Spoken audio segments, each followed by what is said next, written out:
Hey guys, in this video, I will show you how to quote on Reddit, quote another user.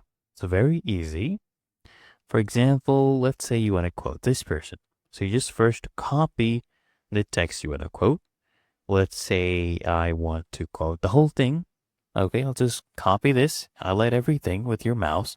Okay, hold down your mouse, highlight everything, and click on Control C on your keyboard. Okay, you can hold those keys. Or you can right click and then click on copy. And then anywhere on this thread, doesn't even have to be here. If I want to reply here, perfect. That's okay, that's fine. But you can do this anywhere on this thread, right?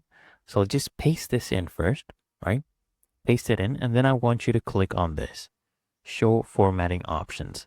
So here you'll see a bunch of formatting options. I want you to highlight this text again. And then I want you to click on this, the speech marks. This is quote block, okay?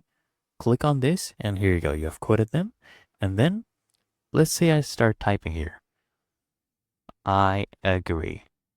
You see, it comes with the quote. What you want to do is press enter twice. And now we are out of that quote. And then you can say, I totally agree, or anything you wanted to respond to. So this way people know what you are referencing, right? And then you can go ahead and do your comment anywhere on this thread, okay? Anywhere at all. And there you go. We have quoted them. And it's really that easy and simple.